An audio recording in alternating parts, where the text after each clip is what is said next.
Good afternoon, everyone. Good afternoon. Under the leadership of President Donald J. Trump, the rogue Iranian terrorist regime is being absolutely crushed. 47 years of tolerating and enabling the world's leading state sponsor of terrorism are over. Iran's murderous terrorist leaders are paying for their crimes against America, and they are paying in blood.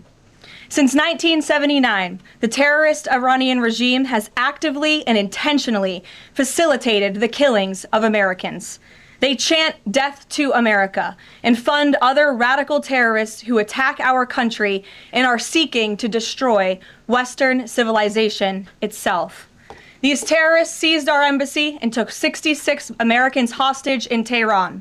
They slaughtered 241 U.S. service members with a truck bombing in Beirut. They killed and maimed hundreds of American service members in Iraq, and this is just a small fraction of their blood-soaked record. Prior leaders have been too weak and ineffective to address this threat.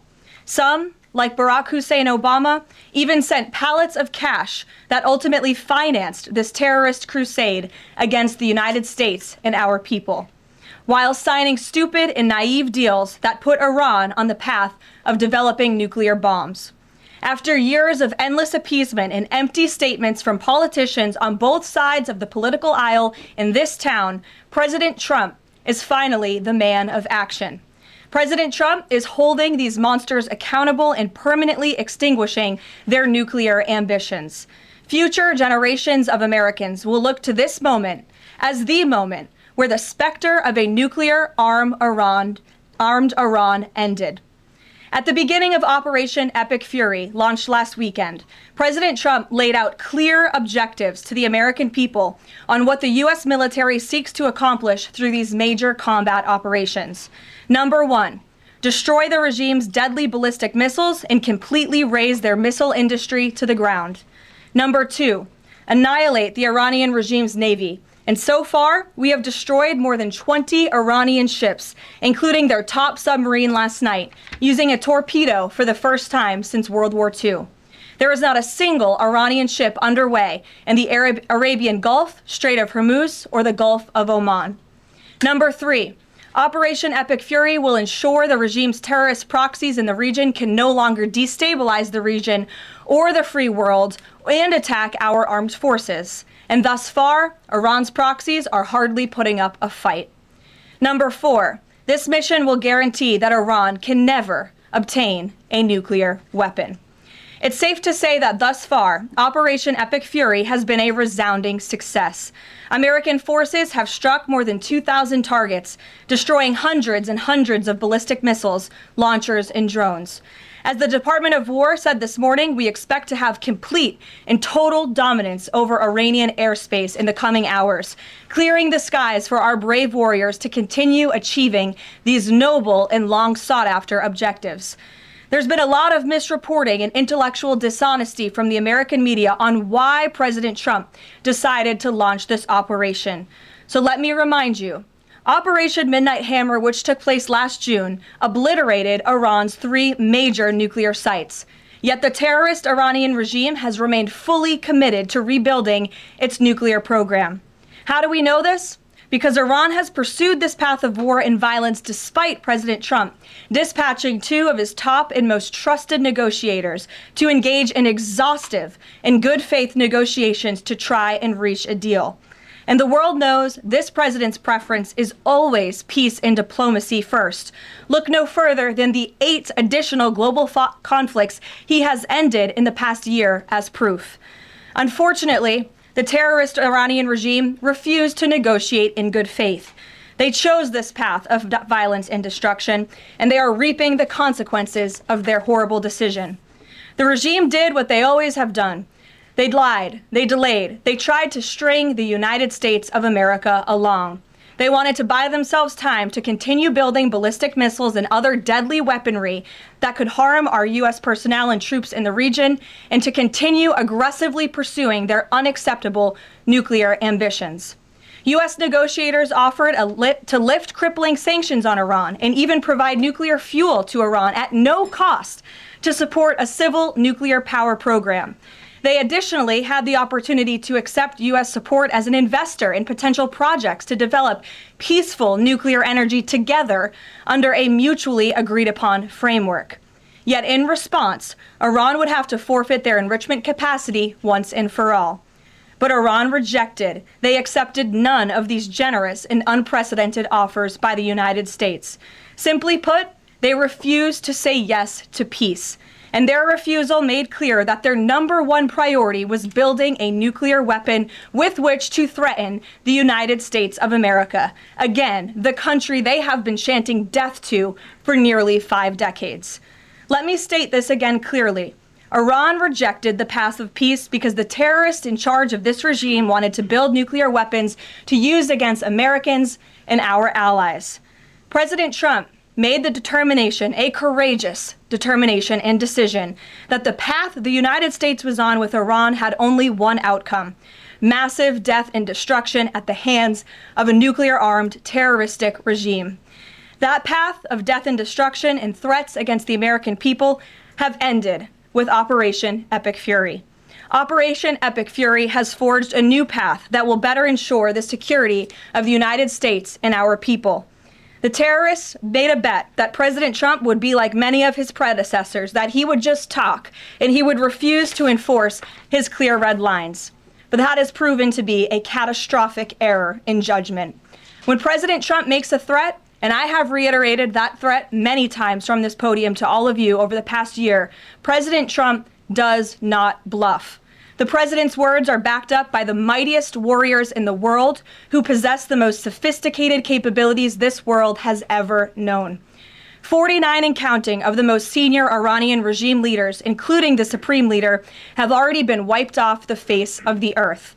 Make no mistake, killing these brutal terrorists is good for America and makes the world a much safer place. I want to also extend our prayers and condolences to the families of the 6 U.S. military service members who have been lost in Operation Epic Fury. These heroes represent the very best among us. They laid down their lives in defense of our country, and we will never forget their legacy or their sacrifice. As the president said, we grieve for these American patriots and their families as we continue the righteous mission for which they gave their lives. President Trump intends to attend the dignified transfer of these American heroes to stand in grief alongside their families.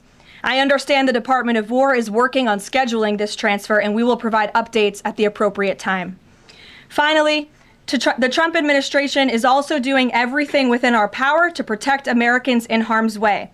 Since the launch of Operation Epic Fury, more than 17,500 Americans have safely returned home from the Middle East, with over 8,500 American citizens returning home to the United States just yesterday alone. If you are a U.S. citizen in the Middle East looking to return to the United States, the Secretary of State asks that you please register with the State Department at step.state.gov. The State Department will identify where you are and provide travel options directly to you. The administration is already rapidly chartering flights free of charge and booking commercial options, which we expect to become increasingly available as time goes on and the success of this mission further comes to fruition.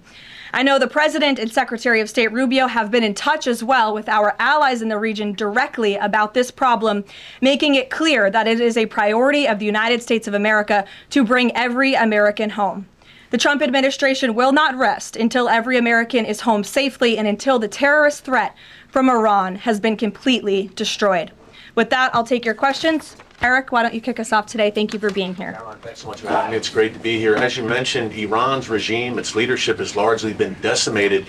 Do we have a sense right now of who is actually calling the shots in Iran? And we're also hearing reports that the Supreme Leader's son may be named his successor. Do you have any more information about that? I just had a quick follow-up as well. Sure. We've seen those reports as well, of course, and this is something that our intelligence agencies are closely monitoring and looking at. The truth is, we'll have to wait and see. The president has said repeatedly that the objectives of Operation Epic Fury are the 4 military objectives that I laid out for you previously: to destroy Iran's navy, to destroy their ballistic missile capacity, to ensure their proxies in the region can no longer harm Americans, and to also ensure that they can never obtain a nuclear nuclear weapon. As for what comes next for Iran, the president has said, of course, it's a good thing for the United States to want freedom for the Iranian people, and ultimately we hope that freedom rests in their hands. Karoline, we see the Arab and Muslim nations coming under fire as well. President Trump's vision for the region has been to bring the Arab and Muslim nations to the table together, Abraham Accords, obviously, with Israel.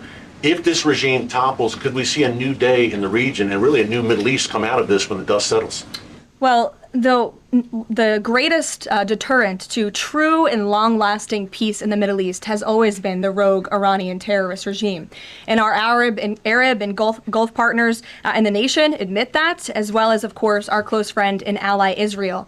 We have seen all of the Arab partners in the region come together during this time on the phone with President Trump, many of them commending him for this bold and brave action to protect American troops and our bases in the region that are housed in many of these Arab and Gulf states. And I know that many of these regional partners are contributing their air defense capabilities as well. Jordan, Bahrain, Saudi Arabia, the UAE, Qatar, Kuwait, and the president continues to be engaged with all of them. Welcome. Garrett. Also have two, if you'll humor me. Axios, I think, was the first to report this morning this phone call between the president and Prime Minister Netanyahu, saying that Netanyahu had given the U.S. this information about where the Ayatollah would be and that he'd be with his deputies on Saturday. How important was that information in the president making the decision to strike where and when he did?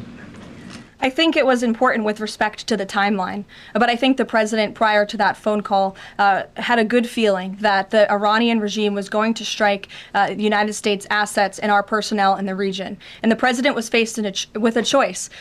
Does the United States of America use our military and our capabilities to strike first, to take out this threat that has been threatening our country and our people for 47 years, or is he going to, as commander-in-chief, sit back and watch as the rogue Iranian regime attacks our people in the region? That's obviously an unacceptable decision. For the second choice there is unacceptable to the president, which is why he made this decision. As for where the Ayatollah was going to be, that obviously had an impact on the timeline of the operation, but not quite the president's decision in its entirety. And on the way the public is viewing this, we were sitting here last week. I asked you if the president was going to make this a big part of the State of the Union, if he felt like he had to sell the possibility that he'd do strikes like this. We're now 5 days on. He hasn't done kind of the traditional speech to the nation part of it. Does the president believe the country supports the actions that he's taken so far in Iran?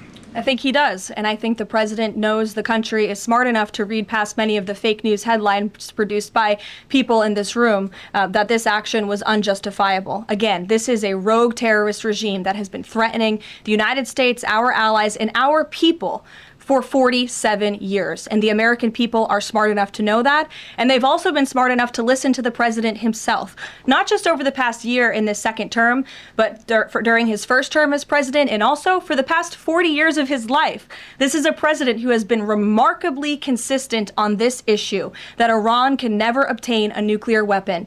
And the president tried peace through diplomacy, exhaustively and extensively. He and his team gave it their best go, and the president ultimately came to the determination that peace was not a pursuable path. The Iranian regime, they want death, they want destruction, they want to kill Americans, and that's unacceptable to this president. It's intolerable to him as commander-in-chief. Jackie. Thank you, Caroline. Obviously seen the update from the State Department on the 17,500 Americans that have already come back, including some 8,000 just yesterday. There are still 6,000 that are looking to get out, as I understand it.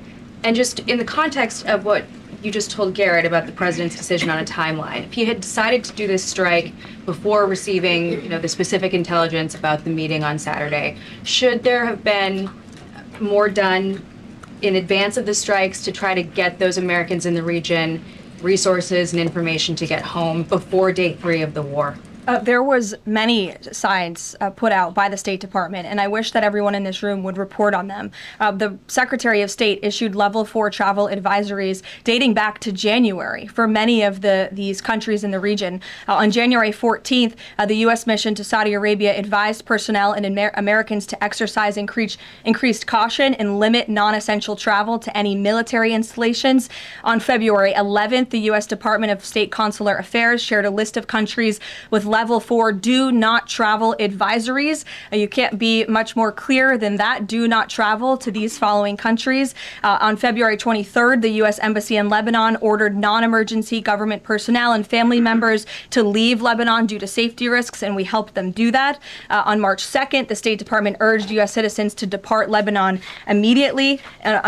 With respect to Iran, on February 27th, the Secretary designated Iran as a state of sponsor of wrongful detention and stated no American should travel to Iran for any reason. And again, on February 27th, the U.S. ambassador to Israel warned Americans to leave Iran, and they provided travel advisory alerts through the U.S. Embassy in Jerusalem. So the State Department was all hands on deck on advising extreme caution and do not travel alerts to Americans in the region. With respect to the Americans who are still in the region now, again, the State Department is asking that they register at the website so they can directly identify you, and we are actively and rapidly working to charter flights. There is some commercial flights that are taking off intermittently from these countries, and we plan to get Americans on board as quickly as possible, again, free of charge to them. And we have some additional measures that I think will be announced in the coming days. Again, I can also reiterate from the president's perspective, this is something he's brought up directly with our allies and partners in the region, that we expect their help in getting Americans home, and we will do that, and we will not rest until every single American is returned home safely. Thank you. And then one follow-up just on how people might be experiencing this at home. With respect to the economy and the cost of oil spiking, is there a need to start those Navy escorts in the Strait of Hormuz now to sort of blunt the impact to people? And also, because Spain is a member of the EU, does that at all put a wrinkle in the president's plan for a trade embargo with them? With respect to Spain, I think they heard the president's message yesterday loud and clear. And it's my understanding over the past several hours they've agreed to cooperate with the U.S. military. And so I know that the U.S. military is coordinating with their counterparts in Spain. But the president expects all of our European allies, of course, to cooperate in this long sought after mission, not just for the United States, but also for Europe, to crush the rogue Iranian regime that, again, not only threatens America, but also threatens our European allies as well. With respect to oil prices and the economy here at home, of course, this is something that Secretary Bessent, Secretary Wright, the National Economic Council of Energy, that is led by Secretary Burgum, has been long working on and well in advance. Yesterday, President Trump announced the U.S. Development Finance Corporation will provide political risk insurance at a very reasonable price for crude carriers and cargo ships operating in and around the Gulf. And as you pointed out, Jackie, the president said if necessary and when appropriate, the U.S. Navy will begin escorting tankers through the Strait of Hormuz. I think it speaks to why this action was so necessary, that ultimately the energy industry is going to benefit from the president's actions with respect to Iran, because Iran will no longer be controlling the Strait of Hormuz and restricting the free flow of energy, which, as you all know, controls 20% of the world's global oil supply. Sure. Thanks, Karoline. The president said yesterday there wasn't time to make evacuation plans because this all happened so quickly. Given how critical the president has been of the chaotic evacuation from Afghanistan by the last administration 5 years ago, why wasn't there more of a focus on evacuation plans from the Middle East that could have been at least put in place, ready to go before the strikes this weekend? Again, I just laid out for you that there have been plans in place and that the State Department has been very clear to the American people traveling within this region not to travel to these regions. We gave notices to leave immediately the countries where these Americans were within. And unlike the previous administration, we actually have a number. We actually have identified the number of people in the region who have requested help. We are in direct contact and engagement with them. And you have to keep in mind, there's a few thousand people who have requested assistance to come home in comparison to the millions who we understand are in the region. So we will help every single American who wants to come home if they're making that request of the State Department. Americans who called the State Department hotline as recently as last night were being told, we can't help you, you have to make your own plans. Well, the line was updated, and I expect every single person in this room to report on that accurately so that information can be relayed appropriately to your audiences and to the American people. I think as journalists, you all have a responsibility to let them know that the line has been updated accordingly with the proper guidance, because I saw many people in this room very quick to do selfie videos with the line yesterday, but not so quick to report on the corrected message today. So that is something the administration quickly worked to address, and we have fixed that problem. However, we're also pointing to people to the website, again, to register so that we know exactly where you are. So when there are commercial flights moving into that area, when there are chartered flights moving into that area, we can get Americans on planes as quickly as Do you possible. have any details on how many charter flights have been able to get out of the region so far with Americans on board? I don't have an exact count for you, but I know that we're working on chartering many flights. As soon as we were doing it yesterday, we're doing it again today. And you should not expect us to detail exactly when these flights are taking off for obvious reasons. The Iranians have shown that they are not going to hesitate to target civilians in the region, which is completely intolerable. But for safety and security reasons, we're not going to be broadcasting when flights full of Americans are going to be taking off, obviously. Danny. At the top there, you said that the Iranian regime is being absolutely crushed. Can you explicitly say then whether or not regime change is a goal of President Trump's operation? The goals of this operation have been made very clear, Danny, and the president has said them in his speech when he launched this operation and released that video in the middle of the night to all of you and to the world. The stated military objectives of Operation Epic Fury are as follows: eliminate Iran's ballistic missile threat, destroy their naval capability, disrupt missile and drone production infrastructure, sever their pathway and end their pathway to nuclear weapons. And I can report, as you all saw from the Pentagon today, that thus far this operation has been remarkably successful. Again, we're moving towards complete and total control of Iranian airspace. We have continuous 24/7 strike operations ongoing. We've had more than 2,000 targets that have been struck. Nearly 2,000 munitions have been employed. The first 24 hours of this campaign were described nearly as twice the scale of the 2003 shock and awe campaign. And we've seen that the enemy, the Iranian rogue regime, their retaliatory strikes against the United States and the threat reduction has reduced significantly. If you look at the Iranian ballistic missile launches, they're down 86% from day one levels. So while the United States military continues to increase its complete dominance over this rogue regime, they are weakening day by day. Regime change is not a phrase that you would want to use. Again, Operation Epic Fury, I just detailed the goals and objectives of this very quickly. But obviously, as the president has said numerous times, do we want to see Iran being led by a rogue terrorist regime? No, of course not. So any day the United States of America is taking out a terrorist is a good day for our country and a good day for our people. Given that point that you just make about the United States wouldn't mind seeing the government overthrown, certainly President Trump has talked about wanting to see Iranians overthrow the government. Has the president considered at all kind of how he views a U.S. role, if any, in Iran post-conflict? I think it's something the president is actively considering and discussing with his advisors and his national security team. But again, right now, the focus, minute by minute, hour by hour, day by day, is on ensuring the quick and effective success of Operation Epic Fury. Sure. Go ahead. I want to ask you about the U.S. munitions stockpile. I don't even know who's speaking because I wasn't looking at you. You can ask the question and then I'll go to you. I want to ask you about the U.S. munitions stockpile. President Trump posted on Truth Social on Monday that the U.S. still has a good supply of weapons, but that we're not where we need to be. What does he mean by that? And does President Trump then want to ask on Congress to pass a supplemental to increase funding for missile interceptor systems like the ones being used to defend U.S. bases in the Middle East from Iranian missiles? I don't have any updates for you on congressional asks from the president. As you know, under this president, we have significantly increased our defense budget, which is a good thing for the United States, for our national security, and for protecting our homeland.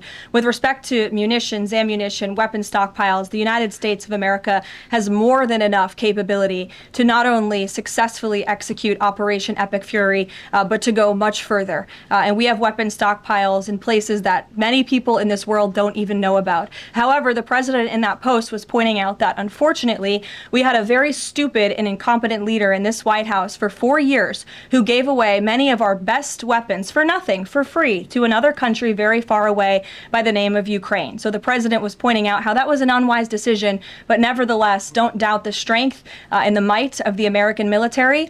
And I will also add, President Trump has rightfully been calling on defense contractors in this country to rapidly and aggressively produce American-made weapons because they are the best in the world. And the president always likes to get things done as quickly as possible. And so he's been quite vocal in his efforts to try to speed up our defense industry to protect our homeland. Karoline, Go ahead. Caroline, could you tell us about the president's current thinking about ground troops and whether they could be used? If they were to be sent into Iran, what would they be used for? What's the situation? Well, they're not part of the plan for this operation at this time, but I certainly will never take away military options on behalf of the President of the United States or the Commander-in-Chief, and he wisely does not do the same for himself. I know there's many leaders in the past who like to take options off of the table without having a full understanding of how things could develop. So again, it's not part of the current plan, but I'm not going to remove an option for the President that is on the table. Sean. Did the United States airstrike a girls' elementary school and kill 175 people? Not that we know of, Sean, and the Department of War is investigating this matter, and I would just tell you very strongly, the United States of America does not target civilians, unlike the rogue Iranian regime that targets civilians, that kills children, that has killed thousands of their own people in the past several weeks, and uses propaganda quite effectively, and unfortunately, many people in this room have fallen for that propaganda, so I would caution you from pointing the finger at the United States of America when it comes to targeting civilians, because that's not something that these armed forces do. Reagan. Thanks, Caroline. Prior to the Iran conflict, the SAVE Act was really the focus of the news cycle. Is the SAVE Act still a priority for the administration? Absolutely. Could you just provide an update on the administration's talks with Congress to get the SAVE Act through? SAVE Act is absolutely still a priority for this president and the administration. The focus, of course, of much of the president's time right now is on ensuring the success of Operation Epic Fury, but the president can walk and chew gum at the same time, and he's very much continuing to focus on the issues that matter here at home for the American people, including the passage of the SAVE Act, including on bringing down the cost of living, which is why you'll see the president in about an hour and a half at the Ratepayer Protection Pledge Roundtable, where he will be sitting with big tech companies, with AI companies who are building in communities across the country and have pledged to pick up the cost of the electricity tab in these small towns and communities across the country, which is a great thing for American consumers. So you'll be hearing from the president directly on this very important domestic agenda item later this afternoon, and it's something that he mentioned in his State of the Union address. So check it off the list as another promise made and kept by this president. Sure, go ahead. Caroline, I just wanted to get back to Danny's question. So those four objectives that you read out do not explicitly include regime change. If those objectives were achieved and the Islamic Republic still existed, would that be an acceptable outcome? That's a hypothetical question that I'm not going to engage in. Again, right now, the president and the commander-in-chief are focused on executing the success of Operation Epic Fury, which we are already doing so in a very tremendous and impressionable way. Stephen. Thank you, Caroline. Two questions. The Trump administration reportedly is considering arming Kurdish forces in the hopes of inspiring a popular uprising in Iran. Could you comment on that report? I could comment on the fact that the president has held many calls with partners, allies, and leaders in the region, in the Middle East. He did speak to Kurdish leaders with respect to our base that we have in northern Iraq. But as for any report suggesting that the president has agreed to any such plan is completely false and should not be written. President Trump was saying yesterday that he is okay with someone from within taking over in Iran. He spoke about how Venezuela he saw as a successful model where Delcy Rodriguez took over and had a better relationship. Iran's President Pezeshkian, he took office in 2024 as a relative reformer. He's part of a three-man council now replacing the supreme leader. Does President Trump see him as a potential successor who is more pliable? Again, that's another hypothetical, and I haven't spoken to the president about this specific individual, so I don't want to get ahead of him on any assessments that should be made. Thank you. Yesterday, the president acknowledged that oil prices will be a bit high. As for gas prices here in the U.S., what is the admin doing right now to counter that? I mean, should they skyrocket? Is there a plan to help, Americans right now with those higher gas prices? And then a second question, on the rash that was on the president's neck, the White House physician said it was a preventative skin cream that he was using, but why is the president using this cream? What are they trying to prevent with this cream? To your second question, I don't have anything additional to add to the physician statement that we provided to all of you on those questions, but I know the statement said that the redness on the neck will dissipate within the next couple of weeks.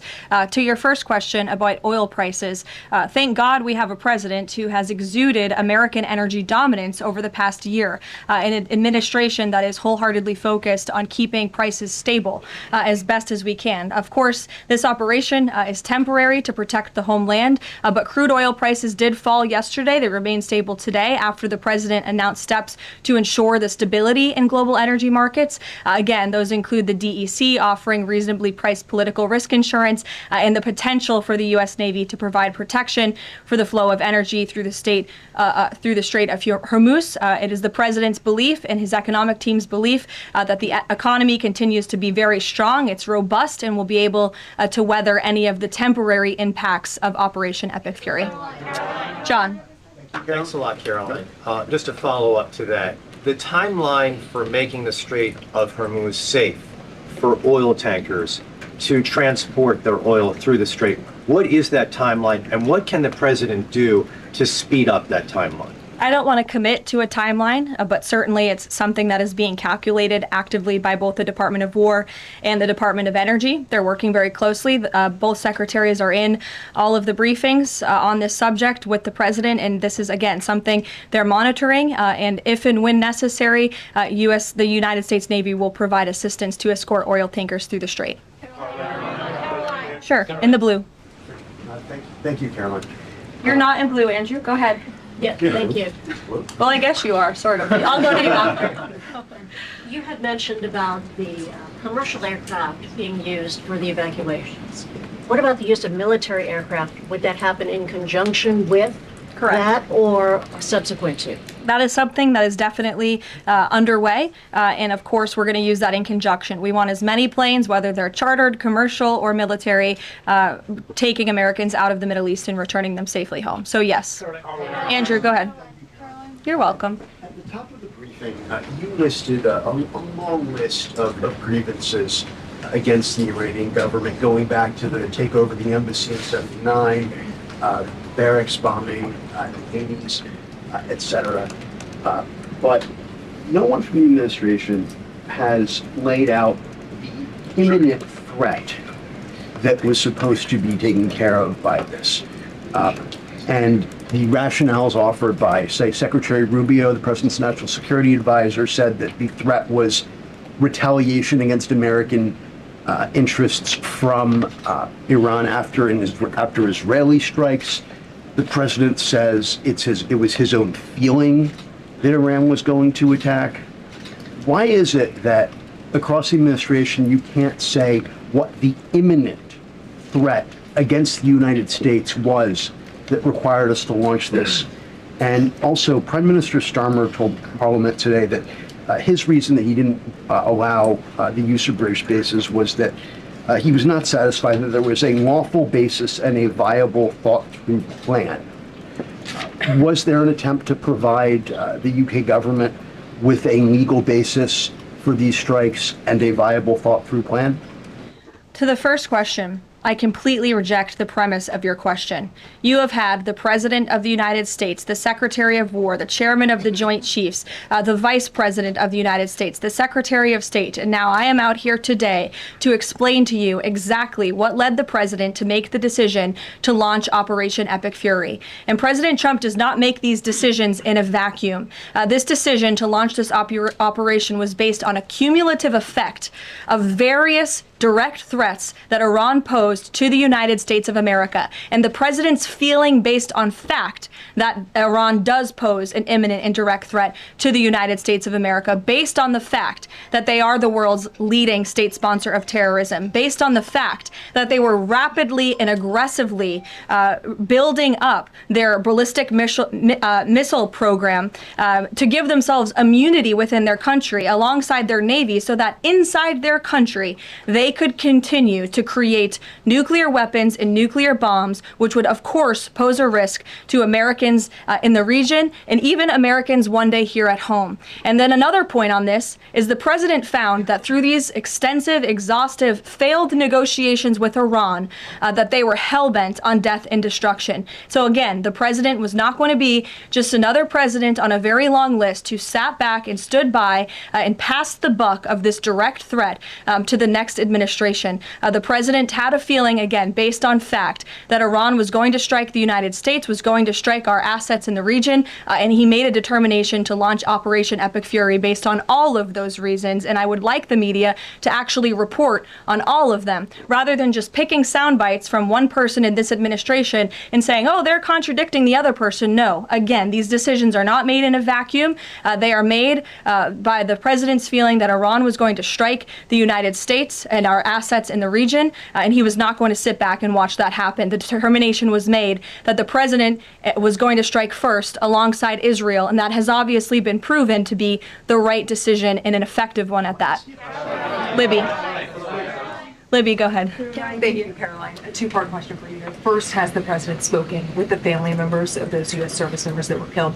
Second, given what you've outlined throughout this entire briefing, I mean, the United States has sunk a bunch of Navy ships. We've hit all of these targets. What can Americans expect the goal to be moving forward now that the U.S. has accomplished all of this? What is victory, given we've even taken out Iran's supreme leader? That was an explicit goal. Again, victory will be determined by the commander-in-chief once the goals and the objectives that we have repeatedly laid out are fully realized. Again, we just, in the next few hours, will be achieving that dominance over the skies, which means the United States military will be raining missiles and weapons down on Iran to hit these specific targets that have been identified as crucial to take out by the Department of War.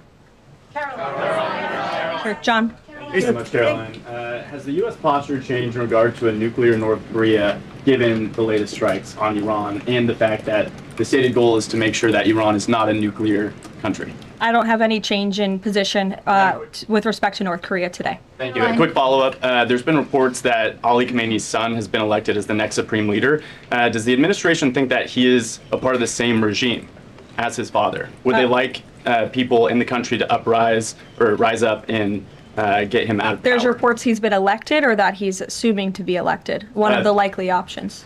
Pardon me, what was that? That he's one of the likely options, or that he has been elected. Okay, so we'll wait to confirm until someone actually is elected. Caitlin. You just mentioned that the president is going to attend the dignified transfer for these families. Given what Secretary Hegseth said this morning, is it the position of this administration that the press should not prominently cover the deaths of U.S. service members? No, it's the position of this administration that the press in this room and the press across the country should accurately report on the success of Operation Epic Fury and the damage it is doing to the rogue Iranian regime that has threatened the lives of every single American in this room. If the Iranian regime had their choice, they would kill every single person in this room. And so we can all be very grateful that we have an administration and that we have men and women in our armed forces who are willing to sacrifice their own lives for the rest of us in this room and for every American across the country and for every troop that is based in the Middle East. That's what these... Hegseth was complaining that it was front page news about these 6 service members who were killed. That's not what the secretary said, Caitlin, and that's not what the secretary meant, and you know it. You know you are being disingenuous. There is not... We've never had a Secretary of Defense who cares more. Drones get through or tragic things happen. It's front page news. I get it. The press only wants to make the president look bad. Yeah, as you know, we cover the deaths of U.S. service members under every president. The press does only want to make the president look bad. That's a fact. Especially you. No, listen to me.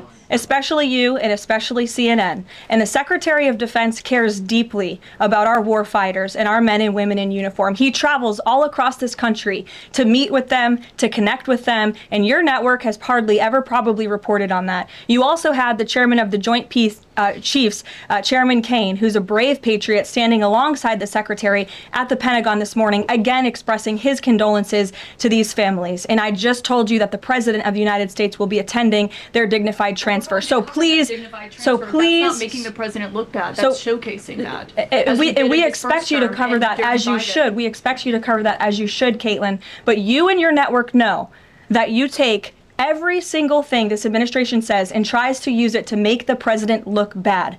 That is an objectable fact. I don't think covering troop deaths is trying to make. If you're trying to argue right now that CNN's overwhelming coverage is not negative of President Donald Trump, I think the American people would tend to agree, and your ratings would tend to disagree with that as well. Go ahead. Thank you so much. Karoline. On the school Sure. strike, back to that for a minute. I understand that the U.S. does not target civilian infrastructure. That's what you said.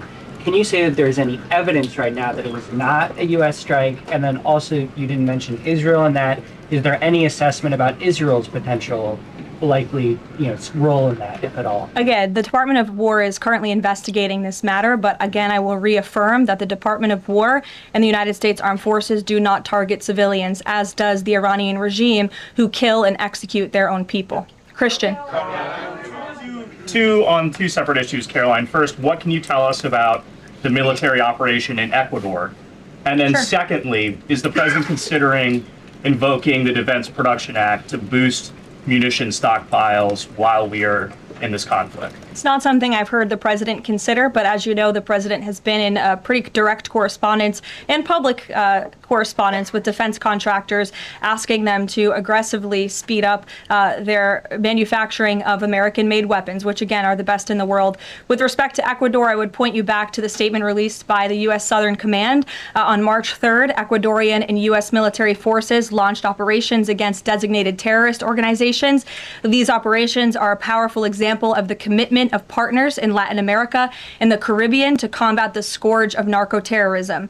And together, we are taking decisive action to confront narco-terrorists who have long inflicted terror, violence, and corruption on citizens throughout the hemisphere. And with on that, I would also add that this weekend, I'm pleased to announce, the president will welcome the heads of state from 12 nations across our Western Hemisphere in Miami, Florida on Saturday. The point of this newfound Latin America summit is to promote freedom, security, and prosperity in our region. The following countries will be in attendance: Argentina, Bolivia, Chile, Costa Rica, the Dominican Republic, Ecuador, El Salvador, Honduras, Panama, Paraguay, Trinidad and Tobago, and maybe some others as well. And the president will be speaking with the leaders of this country, who have really formed a historic coalition to work together to address criminal narco-terrorist gangs and cartels and counter illegal and mass migration into not only the United States, but the Western Hemisphere, which remains a key and top priority of this president. Thank you very much, everyone, and you'll see the president yourselves in an hour.